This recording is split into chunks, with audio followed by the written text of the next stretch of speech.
La noche del 15 de septiembre de 1982, la ciudad de Puebla se encontraba envuelta en un silencio extraño, interrumpido solo por el lejano repicar de campanas que marcaban la medianoche. El aire era húmedo y pesado, como si la bruma de la temporada de lluvias hubiera decidido quedarse dentro de los pasillos del centro histórico. Aquella era una fecha especial. La Catedral de Santa Rosa celebraba su 20ª procesión nocturna de coros infantiles, un evento que cada año reunía a miles de feligreses para escuchar los himnos y cantos dedicados a la Virgen. Eran exactamente las 12 de la noche y 42 cuando el coro infantil de la catedral, compuesto por 16 niños de entre 9 y 12 años, finalizó su presentación ante más de 15,000 asistentes que llenaban la nave principal y los pasillos laterales. Los niños, cuidadosamente escoltados por 2 monjas de la congregación y un sacristán, tenían que retirarse hacia los camerinos subterráneos para guardar sus ropas y partituras antes de regresar al internado al amanecer. Nadie sospechaba que esa sería la última vez que alguien los vería con vida. Los camerinos subterráneos, ubicados bajo el ala sur de la catedral, eran estrechos y mal iluminados. Un pasillo angosto, con paredes de piedra ennegrecidas por décadas de humedad y velas consumidas, conectaba los vestidores con una serie de túneles técnicos que llegaban hasta la cripta central. Fue allí, en ese tramo que parecía no tener fin, donde los niños se desvanecieron sin dejar rastro, como si la oscuridad misma los hubiera engullido. Una de las empleadas de limpieza, quien se encontraba organizando los bancos cercanos al baptisterio, recordó años después haber escuchado un sonido metálico extraño, similar al chirrido de maquinaria antigua, proveniente del corredor subterráneo. Nadie le dio importancia en ese momento. A las 1:15, una de las monjas encargadas del grupo notó la ausencia y recorrió rápidamente todos los espacios subterráneos, camerinos, depósitos, baños y pasillos técnicos. La sensación de vacío que la invadió fue inmediata y escalofriante. Los niños habían desaparecido sin dejar ni una sombra. El sacristán principal cerró las puertas de la catedral y decidió no alarmar a los feligreses que aún dormían o se encontraban rezando en los pasillos. Fue recién a las 1:50 cuando la policía local comenzó a realizar un barrido de la catedral y sus subniveles, incluyendo zonas de archivo, salas de máquinas y túneles que habían sido clausurados tras el sismo de 1979. Sin embargo, la estructura del edificio, con sus múltiples niveles y pasadizos sellados, dificultó cualquier inspección seria. A las 3 de la madrugada, los primeros rumores comenzaron a filtrarse en los medios: posible desaparición de niños en la Catedral de Santa Rosa. La autoridad eclesiástica, consciente del impacto que la noticia tendría, pidió discreción y trató de contener la información. Sin embargo, la noticia se hizo pública al día siguiente, cuando un comunicado conjunto entre la Fiscalía del Estado y la Diócesis de Puebla confirmó la desaparición múltiple, aunque sin ofrecer nombres ni detalles precisos. Durante las semanas siguientes, la ciudad se sumió en un caos de vigilias, rezos y especulaciones. Algunos afirmaban haber visto a los niños cerca de la estación de tren o escuchado sus voces en radios locales. Otros aseguraban que los menores habían sido víctimas de una red de explotación infantil, aunque nunca hubo pruebas concretas que respaldaran estas teorías. La búsqueda oficial se convirtió en un laberinto burocrático, obstaculizada tanto por la complejidad del edificio como por la reticencia de las autoridades religiosas a permitir una investigación abierta. Las cámaras de seguridad internas no funcionaban aquella noche, y las grabaciones de audio del sistema de megafonía desaparecieron misteriosamente. Los registros de personal y visitantes fueron alterados o extraviados, dejando a las familias con un silencio absoluto y la sensación de que algo más grande se estaba ocultando. La comunidad, mayoritariamente humilde y devota, observaba cómo la historia se desvanecía lentamente de los medios, relegada a notas breves y olvidada con el tiempo. Algunos padres y madres organizaron vigilias frente a la entrada lateral de la catedral cada mes, encendiendo veladoras que con el paso de los años se endurecieron y oscurecieron, dejando un rastro visual del recuerdo que se negaba a desaparecer. A pesar de los esfuerzos de la policía, cada pista se extinguía sin resultado. Reportes de supuestas apariciones de los niños, voces escuchadas en grabaciones de radio, incluso fotografías borrosas encontradas en casas abandonadas, todo fue investigado y descartado. En 1983, un conato de incendio en el nivel -1 obligó a clausurar varias áreas subterráneas. Los registros del incidente mencionaban solo daños menores en archivos y mobiliario. Nadie sugirió que los niños pudieran haber estado allí, aunque muchos sospechaban que los subniveles escondían secretos mucho más oscuros. El incidente fue archivado rápidamente y el nivel subterráneo quedó cerrado durante décadas, olvidado incluso por el personal más antiguo de la catedral. Con el tiempo, la desaparición de los 16 coristas se convirtió en una leyenda urbana. Algunos los llamaban los ángeles de la cripta, otros evitaban mencionar el caso. Cada aniversario generaba comentarios discretos entre los feligreses, pero ningún funcionario se atrevía a reabrir el expediente. La historia se sumió en un silencio casi absoluto, como si la catedral misma hubiese decidido proteger un secreto que no debía ser revelado. Fue recién en junio de 2020 cuando una inspección estructural, ordenada por la Dirección de Patrimonio Cultural, obligó a reabrir el nivel subterráneo -1, sellado desde el conato de incendio. Lo que encontraron los técnicos superó cualquier expectativa. Un espacio cubierto de polvo, telarañas y escombros, con restos de mobiliario y cajas quemadas que parecían haber sido olvidadas durante casi 40 años. Entre las ruinas, un técnico descubrió una vieja grabadora Sony, modelo portátil de finales de los 70, con un casete TDK etiquetado a mano como Coro Infantil 1982. El hallazgo fue trasladado con sumo cuidado a la Fonoteca Nacional, donde especialistas comenzaron un proceso meticuloso de restauración. La cinta, dañada por el calor y la humedad, reveló 17 segundos de audio que incluían un canto coral infantil y sonidos que coincidían con pasos rápidos, golpes metálicos y la voz de un hombre dando órdenes a una maquinaria subterránea. La coincidencia acústica con un montacargas de servicio de la catedral, clausurado desde 1983, era sorprendente. Los análisis forenses posteriores confirmaron la conexión entre la grabación y un técnico de audio externo contratado solo para esa celebración, Héctor Manuel Delgado, quien en aquel entonces tenía 27 años y desapareció de la vida pública después de 1983. Movimientos bancarios sospechosos, registros falsos de identidad y objetos encontrados en su taller de Puebla permitieron reconstruir su paradero durante décadas. Finalmente, un operativo encubierto logró detenerlo en agosto de 2020, en posesión de un segundo casete y objetos relacionados con los niños desaparecidos. El impacto del hallazgo fue inmediato. El Ministerio Público y la Fiscalía del Estado activaron protocolos de seguridad y de comunicación, confirmando la identidad de los niños y la implicación del detenido mediante pruebas de ADN, análisis acústicos y documentación recuperada. Las familias, que durante 38 años habían mantenido su propia memoria viva, pudieron finalmente confrontar la verdad y obtener justicia, aunque el vacío que la desaparición dejó jamás sería llenado completamente. Aquel primer contacto con la realidad forense en 2020 marcó un antes y un después en la historia de la Catedral de Santa Rosa. Las veladoras encendidas durante décadas, los nombres susurrados en las cartas olvidadas y la memoria silenciosa de las madres finalmente encontraron una voz. La evidencia hablaba por sí misma y, aunque trágica, había roto el manto de silencio que durante tantos años protegió un crimen imposible de olvidar. Tras la desaparición de los 16 coristas de la Catedral de Santa Rosa en septiembre de 1982, la ciudad quedó atrapada entre la incredulidad y la desesperación. La noticia se había filtrado lentamente en los medios locales, pero el misterio pronto se convirtió en un laberinto de información incompleta y contradicciones. Los funcionarios eclesiásticos pidieron discreción, las autoridades estatales limitaron la información, y las familias de los niños fueron sumidas en un silencio forzado que, a la larga, se volvió casi intolerable.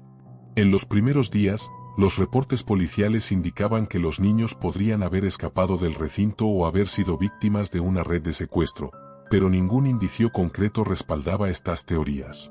La catedral, con su entramado de pasillos, crujientes escaleras de piedra y niveles subterráneos clausurados desde los sismos anteriores, se convirtió en un escenario imposible de rastrear. Cada intento de inspección se topaba con puertas cerradas, pasillos derrumbados y registros de personal incompletos. Algunas familias decidieron organizarse por su cuenta. Cada mes colocaban veladoras y objetos personales frente a la entrada lateral de la catedral, en un ritual silencioso que mantenía viva la memoria de los niños. Los peregrinos ocasionales notaban estas velas, algunas negras por la cera endurecida, pero pocos sabían su significado. Entre los vecinos y feligreses más antiguos surgieron historias que mezclaban realidad y rumor. Voces escuchadas en radios pirata, sombras de niños que aparecían y desaparecían, incluso fotografías borrosas que nadie podía explicar. Durante los primeros años, los investigadores se centraron en explorar teorías externas, secuestro por grupos criminales, desaparición planeada por familiares o fugas voluntarias. Ninguna teoría se sostenía, las pistas se agotaban. Las cámaras internas no funcionaban, los registros de entrada y salida del personal habían sido alterados o extraviados, y las grabaciones de audio de la catedral se perdieron misteriosamente. Todo indicaba que alguien había querido que el caso quedara en el olvido silencioso del tiempo. En 1984, un joven sacristán propuso revisar los subniveles del ala sur, incluyendo los depósitos y el montacargas clausurado tras el conato de incendio de 1983. La propuesta fue desestimada de inmediato. La autoridad eclesiástica argumentó que la inspección podría alterar la estructura del templo y que cualquier revisión debía esperar la aprobación del arzobispado y de la Secretaría de Patrimonio Histórico. La idea se archivó y la entrada al nivel subterráneo permaneció sellada durante más de 3 décadas. Entre 1985 y 1990, surgieron varios intentos aislados de investigación por parte de reporteros y estudiantes de periodismo. Uno de los casos más conocidos fue el de Clara Mendieta, una periodista que logró entrevistar a exmonjas y sacristanes de la época. Su investigación sugería que un técnico de sonido externo, contratado solo para la procesión nocturna, se movía libremente por los pasillos subterráneos esa madrugada. Sus notas fueron publicadas en un semanario local, pero pronto Clara recibió amenazas veladas y la publicación fue retirada de los kioscos. 2 años después, ella desapareció en circunstancias nunca aclaradas, aumentando aún más la leyenda que rodeaba la catedral y la tragedia de los coristas. Durante este periodo, la catedral siguió funcionando con normalidad. Cada 15 de septiembre se repetía la procesión nocturna, con nuevos coros y personal. Los peregrinos nunca conocieron los detalles de lo sucedido décadas atrás, y la memoria de los niños se convirtió en un eco soterrado, presente solo en el recuerdo de las familias y en las pequeñas ofrendas dejadas por ellas. Las velas, las cartas escondidas bajo colchones, los objetos personales acumulaban polvo y cera endurecida, mientras los años pasaban y la ciudad parecía haberlos olvidado. En 1992, durante un proyecto académico de historia, un grupo de jóvenes universitarios solicitó permiso para revisar los archivos de sonido antiguos de la catedral. La solicitud fue denegada sin explicación. Un ex sacristán, entrevistado por el grupo, comentó que el silencio era más sagrado que el escándalo, refiriéndose a cualquier intento de revelar la verdad. Esa frase se convirtió con los años en un símbolo de la obstrucción institucional que rodeó la desaparición. Los rumores sobre la posible ubicación de los niños también se multiplicaron. Algunos afirmaban haber visto sombras en las calles del centro histórico, otros aseguraban escuchar cantos infantiles en transmisiones de radio local. Sin embargo, todas las pistas se extinguían rápidamente, grabaciones extraviadas, testimonios que se desvanecían, registros que desaparecían. La sensación era clara, alguien o algo quería mantener el caso cerrado y oculto. Mientras tanto, el montacargas del ala sur, clausurado tras el incendio de 1983, permanecía intacto pero olvidado. La maquinaria oxidada, los depósitos y túneles aledaños eran considerados peligrosos y prohibidos para el personal y los visitantes.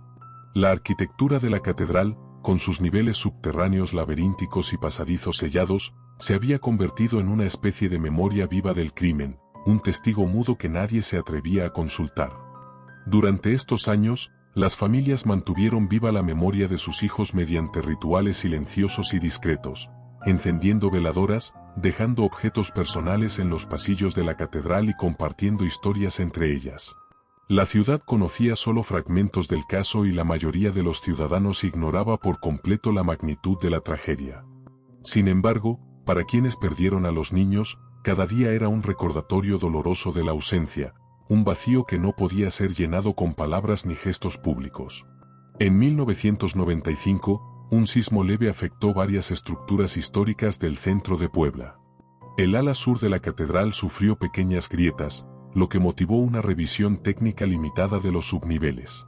Sin embargo, los inspectores solo documentaron daños estructurales y no se atrevieron a abrir áreas selladas o investigar más a fondo. La oportunidad de encontrar pistas sobre la desaparición se perdió, y el montacargas clausurado y los túneles subterráneos siguieron siendo un misterio. Durante más de una década, el caso permaneció en un limbo institucional, ni cerrado oficialmente, ni investigado a fondo. Las familias continuaron su memoria silenciosa, los rumores siguieron circulando, y el tiempo convirtió la desaparición en una leyenda urbana.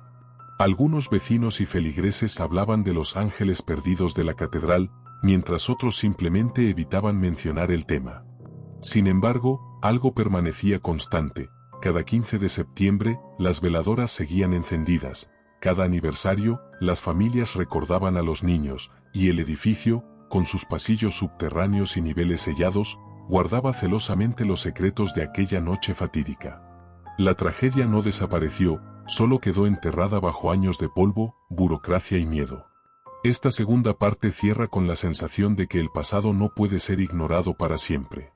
Aunque durante más de 3 décadas la desaparición de los coristas fue un misterio sin resolver, las estructuras, las grabaciones perdidas y la memoria de quienes sobrevivieron en la conciencia colectiva mantenían la historia viva, esperando un momento en que la verdad pudiera emerger.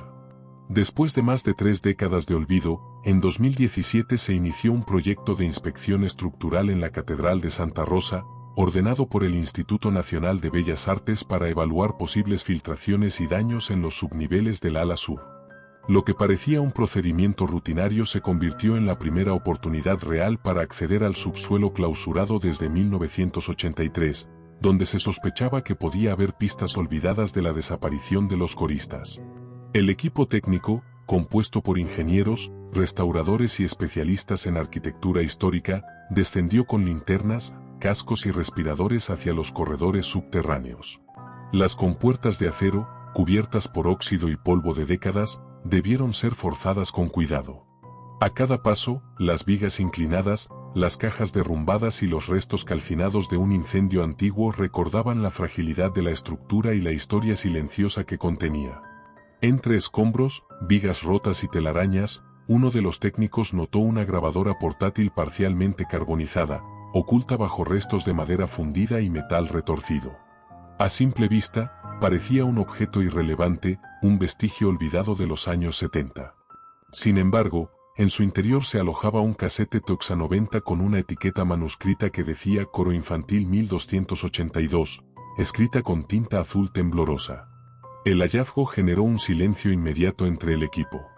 La grabadora, aunque dañada por el calor y la humedad, estaba sorprendentemente conservada en su mecanismo interno.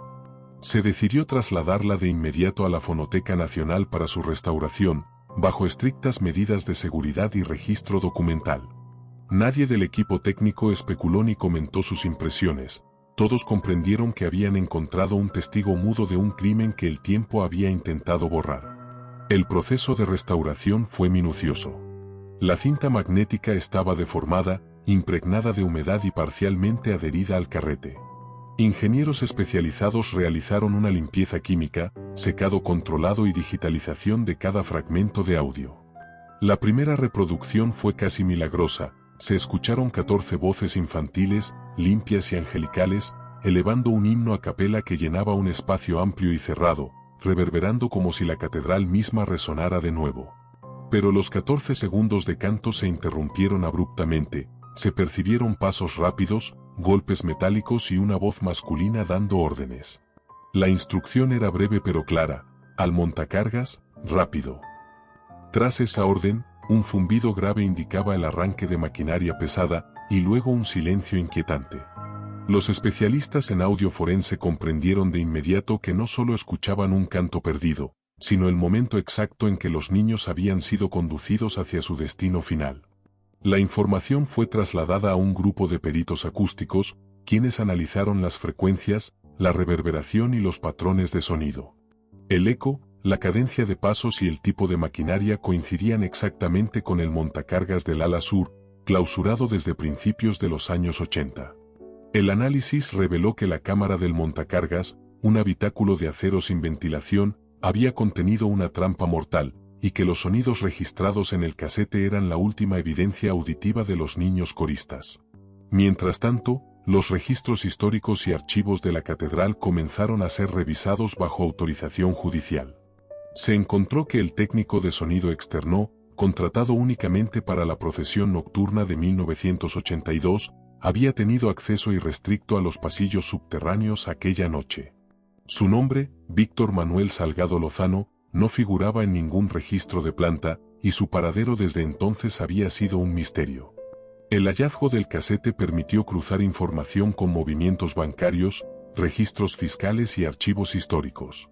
Se descubrieron transferencias sospechosas a cuentas en el extranjero y documentación falsa que indicaba la construcción de una identidad paralela.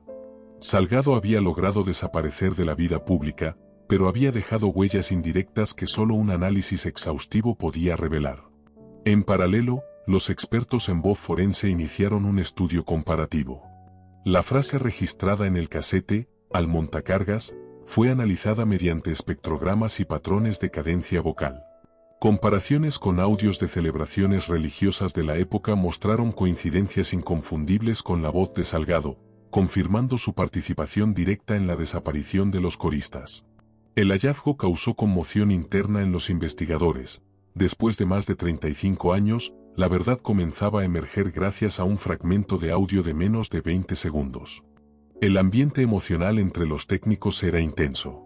Nadie había previsto que un casete olvidado pudiera tener tal impacto. La evidencia no solo confirmaba un hecho histórico, sino que también reabría la herida emocional de las familias, quienes nunca dejaron de encender veladoras, guardar partituras y mantener viva la memoria de sus hijos en silencio. A partir de ese momento, se autorizó una inspección más profunda del nivel subterráneo. Con equipo forense, linternas especiales y protocolos de seguridad, se abrieron paneles corroídos y con puertas oxidadas. La mezcla de metal, polvo y humedad atrapada durante décadas reveló indicios de objetos personales, zapatos escolares, restos de vestimenta y objetos religiosos numerados. Cada hallazgo reforzaba la certeza de que el casete no solo era un testimonio auditivo, sino una guía hacia la recuperación física de los niños. El proceso, sin embargo, no estuvo exento de tensión. La catedral seguía en funcionamiento, y la noticia debía manejarse con discreción para evitar alarma pública o daños a la estructura histórica. Solo el equipo técnico, autoridades judiciales y algunas familias cercanas conocían la magnitud de lo que se estaba descubriendo. La restauración del audio se convirtió en un hito. Cada reproducción del casete permitía escuchar los últimos instantes de los niños, la reverberación del coro y la cruel precisión de las órdenes. Los expertos en acústica confirmaron que la estructura del montacargas correspondía exactamente con la reverberación y las frecuencias bajas del sonido, cerrando la brecha entre evidencia histórica y reconstrucción moderna. Mientras tanto, la investigación sobre Salgado avanzaba. Su vida después de 1982 había sido casi completamente anónima, pero los registros fiscales indicaban movimientos sospechosos en varias ciudades, conexiones con talleres de reparación de audio y la creación de una identidad falsa. Cada nuevo dato reforzaba la hipótesis inicial. Él había planeado la desaparición y había mantenido los restos ocultos durante décadas, aprovechando la complejidad arquitectónica de la catedral y la inacción institucional. Esta tercera parte cierra con la tensión máxima. La evidencia está finalmente en manos de la justicia. El casete ha hablado tras más de 35 años de silencio, y los caminos hacia la verdad se abren lentamente. Los investigadores saben que el próximo paso será localizar los restos de los niños y confirmar la identidad del culpable, pero la emoción, la angustia y la expectativa se acumulan entre quienes han mantenido viva la memoria de los coristas. El hallazgo del casete no solo representa un avance técnico y forense, sino también la primera ventana real hacia la resolución de un misterio que ha permanecido oculto durante más de 3 décadas, una historia de tragedia, silencio y justicia pendiente. Tras el hallazgo del casete y la restauración del audio, la investigación adquirió un impulso definitivo. El nivel subterráneo del ala sur de la Catedral de Santa Rosa, clausurado durante más de 35 años, fue objeto de una inspección forense completa. Se movilizó un equipo multidisciplinario, peritos forenses, antropólogos, especialistas en arqueología urbana y técnicos en conservación de restos humanos. Cada paso hacia los pasillos clausurados estaba cuidadosamente registrado y documentado. El 22 de julio de 2018, los peritos abrieron finalmente el montacargas clausurado, retirando paneles corroídos y utilizando un gato hidráulico para acceder al cubículo central. El olor a humedad, metal oxidado y polvo acumulado durante décadas se mezclaba con un aroma más perturbador, el del olvido y la muerte. Tras retirar escombros y vigas derrumbadas, los investigadores encontraron restos óseos infantiles dispersos. Muchos huesos aún estaban envueltos en fragmentos de sotanas litúrgicas, y algunos cráneos conservaban piezas dentales en desarrollo. Entre los restos también aparecieron objetos personales, zapatos escolares, peinetas, una flauta rota y medallas religiosas con nombres grabados, enumeradas del 1 al 14. El hallazgo generó conmoción entre el equipo. Era la primera prueba tangible de la desaparición de los coristas después de más de 3 décadas de rumores y archivos perdidos. Cada hueso fue cuidadosamente catalogado, fotografiado y analizado. La distribución de los restos coincidía con el número de niños reportados como desaparecidos, y los peritos pudieron confirmar edades aproximadas entre 10 y 12 años, de acuerdo con el material óseo. Simultáneamente, la evidencia forense se combinó con el análisis del casete. Los 14 segundos de audio no solo permitieron reconstruir la ubicación de los niños, sino también identificar al responsable mediante coincidencias espectrográficas. La frase al montacargas coincidía en más del 98% con la voz de Víctor Manuel Salgado Lozano, quien había trabajado como técnico de sonido externo solo para la celebración de 1982. Con estos indicios, las autoridades activaron una operación encubierta para localizar a Salgado. Durante años, su rastro había sido difuso: residencias en diferentes estados, un taller de reparación de audio en Tijuana bajo un nombre falso, y movimientos bancarios sospechosos hacia cuentas en el extranjero. La investigación combinó inteligencia forense, vigilancia encubierta y análisis de patrones financieros. El 6 de agosto de 2018, agentes de la Guardia Nacional detuvieron a Salgado cerca de Tecate, mientras conducía un sedán gris con documentación falsa bajo el nombre de Mario Elías Vargas. En el vehículo se encontró una maleta con 2 casetes vírgenes y una medalla guadalupana, idéntica a las entregadas a los coristas en 1982. Durante la detención, Salgado no opuso resistencia. Al ser confrontado con el audio restaurado, permaneció en silencio, bajando la cabeza en un gesto que fue interpretado como la confesión más clara. Tras su traslado a la Ciudad de México, las familias de los niños pudieron presenciar el inicio de la acción judicial. Una madre encendió una veladora frente al altar del niño perdido, mientras la noticia del hallazgo comenzaba a difundirse discretamente entre los medios. La grabadora oxidada y el casete, olvidados durante décadas, habían hablado finalmente, revelando la verdad que la ciudad había ignorado durante más de 35 años. La inspección forense del nivel subterráneo continuó durante 3 semanas. Cada resto fue recuperado con extrema precaución, etiquetado y analizado en laboratorios especializados. Los resultados de ADN confirmaron que 13 de los 14 perfiles coincidían plenamente con las muestras proporcionadas por las familias de los coristas desaparecidos, mientras que el último estaba demasiado degradado para ser identificado, aunque su ubicación y contexto confirmaban que se trataba del miembro restante del grupo. El hallazgo permitió cerrar el círculo de la investigación. El casete registraba los últimos momentos de los niños, la ubicación del montacargas revelaba dónde habían sido retenidos, y la evidencia forense confirmaba la identidad de las víctimas y del culpable. La combinación de estos elementos sentó las bases para la acusación formal y la apertura de juicio. El 8 de agosto de 2018, Víctor Manuel Salgado Lozano ingresó esposado al área de ingresos del Penal Federal del Altiplano.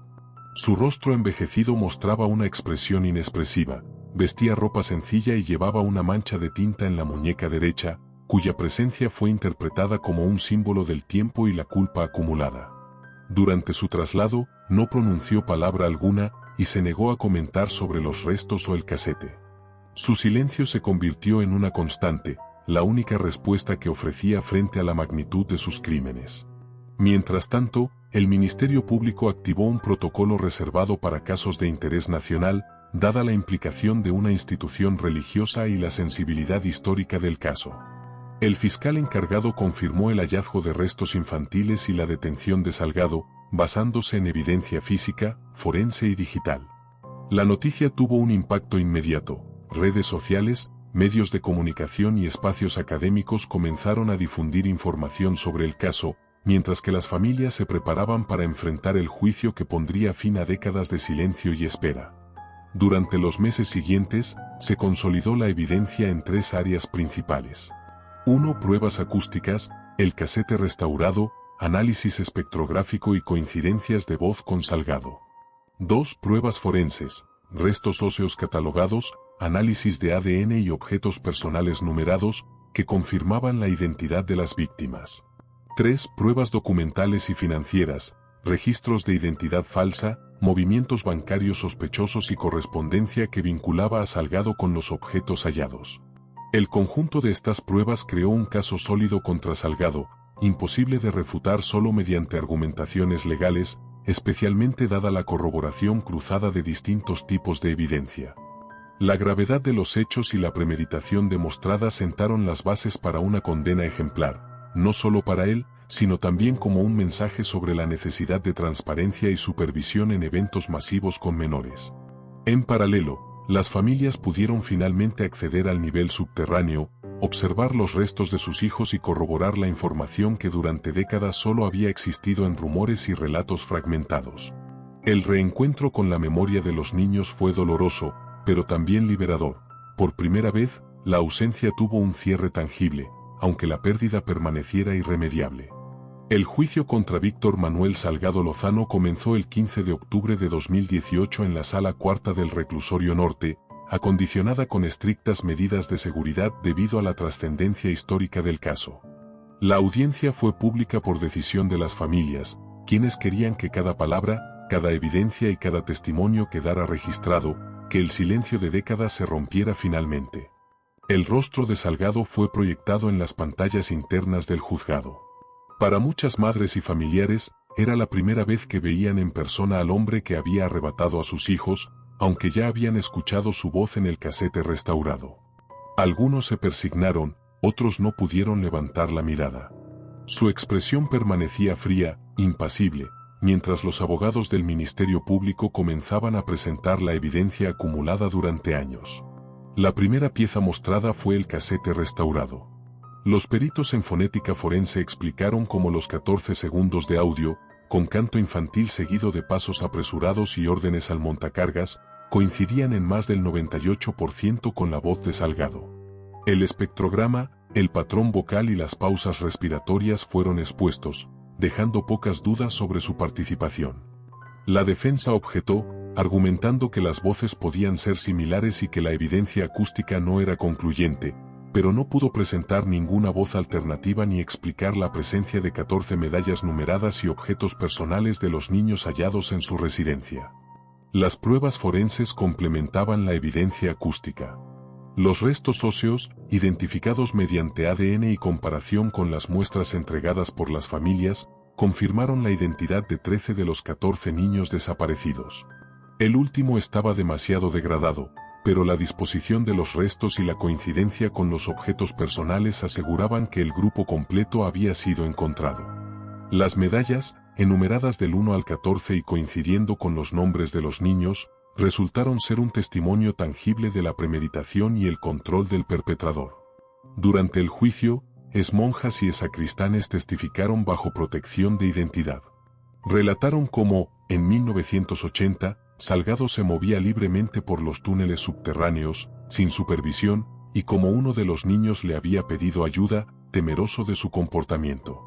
Estas declaraciones reforzaron la idea de que el perpetrador aprovechó la falta de vigilancia y la estructura compleja de la catedral para llevar a cabo su plan sin ser detectado. El Ministerio Público detalló también los movimientos financieros sospechosos de Salgado, cuentas offshore, envíos de dinero a España y Panamá, y documentación falsa que permitía mantener un perfil bajo durante más de 3 décadas. Cada dato se combinó con la evidencia física y acústica para construir un relato coherente y demoledor, mostrando no solo el crimen, sino la planificación sistemática detrás de él. La defensa intentó un segundo enfoque, alegar deterioro cognitivo por edad, sugiriendo que Salgado no estaba plenamente consciente de sus actos en el momento del juicio.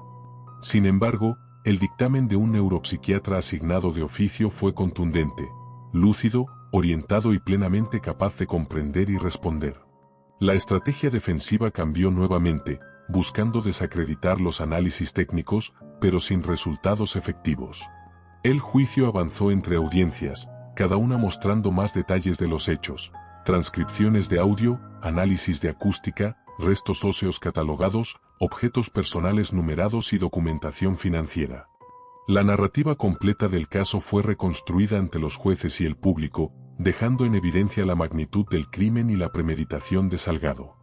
El clímax del juicio llegó el 12 de febrero de 2020, tras 112 días de audiencia. El juez leyó durante casi 3 horas la sentencia, describiendo los agravantes: premeditación, ventaja, abuso de confianza, víctimas menores y encubrimiento sostenido. La condena fue ejemplar: 128 años de prisión sin posibilidad de reducción, acompañada de indemnización estatal a cada familia y una disculpa pública por parte del Estado mexicano. Durante la lectura, una madre se puso de pie, sacó una flauta infantil rota y la dejó sobre la baranda de los testigos antes de retirarse. Ese gesto, silencioso pero potente, simbolizó el cierre de un ciclo de ausencia y dolor. Para muchos, fue la primera vez en décadas que podían expresar públicamente su duelo y su reconocimiento hacia la memoria de sus hijos. El caso no solo impactó a las familias, sino que tuvo repercusiones institucionales. En marzo de 2020, el Senado aprobó por unanimidad reformas integrales a los protocolos de contratación externa para eventos religiosos y escolares con menores. Se creó el Registro Nacional de Supervisores en Entornos Infantiles, y la Secretaría de Gobernación inició una auditoría histórica de eventos masivos entre 1975 y 1995. La catedral, por su parte, reconoció omisiones graves y anunció la creación de una comisión permanente para la protección de menores. La capilla construida en el lugar del antiguo montacargas se inauguró en septiembre de 2021. No tiene bancas ni imágenes, solo un muro de piedra con 14 nichos vacíos y una inscripción en latín: Silentium non oblivio, recordando que el silencio no es olvido. Allí, peregrinos y familiares encienden veladoras, dejando flores y objetos en memoria de los coristas. Algunos lloran sin conocer toda la historia, otros simplemente bajan la cabeza, comprendiendo que ciertas verdades trascienden las palabras. El archivo digital del caso fue publicado oficialmente bajo el nombre Causa 118, Coro de la Virgen México 1980, consultado más de 200,000 veces en su primer año. Universidades lo integraron en cursos de derechos humanos y criminología, mientras cineastas exploraron adaptaciones, aunque las familias insistieron en proteger la memoria de los niños y evitar la ficción sobre su tragedia. Salgado permanece en el penal del Altiplano, sin recibir visitas y con comunicación limitada. Según informes médicos recientes, ha perdido parcialmente el habla por un trastorno psicógeno, y su silencio sigue siendo su única respuesta. Los custodios relatan que a veces escribe frases con tiza en la pared de su celda. Una se repite constantemente: el silencio no me salvó. A nivel social, la ciudad no cambió de forma visible. No hubo estatuas ni monumentos, ni lutos oficiales prolongados. Sin embargo, la memoria de los 14 coristas se convirtió en una grieta profunda en la conciencia colectiva, un recordatorio de que los errores institucionales y los abusos pueden permanecer invisibles durante décadas, pero finalmente emergen cuando alguien se atreve a escuchar. Cada 12 de diciembre, además de la celebración habitual de la festividad, las familias y grupos de mujeres mayores se reúnen en silencio junto al altar lateral de San José, encendiendo veladoras y dejando flores, manteniendo viva la memoria de los niños sin necesidad de palabras. La capilla inaugurada en el sitio del montacargas sirve como espacio de reflexión y memoria, un recordatorio de que la justicia, aunque tardía, puede restaurar algo del orden y la dignidad arrebatados. La historia de los coristas de la Catedral de Santa Rosa demuestra que incluso el silencio más largo puede hablar, y que la verdad, por dolorosa que sea, eventualmente encuentra su camino hacia la luz. El casete olvidado, los restos recuperados y las medallas numeradas se convirtieron en símbolos de justicia, memoria y legado, recordando que la atención, la vigilancia y la protección de los menores deben ser siempre prioridades ineludibles. Hoy, las familias continúan ayudando a otras madres, fundando asociaciones en memoria de los coristas y difundiendo la lección aprendida: el dolor no desaparece, pero puede transformarse en protección, conciencia y dignidad. La historia de esos 14 niños no fue olvidada, fue recuperada, reconstruida y llevada a la justicia, dejando una marca indeleble en la ciudad, en la institución y en quienes la conocieron.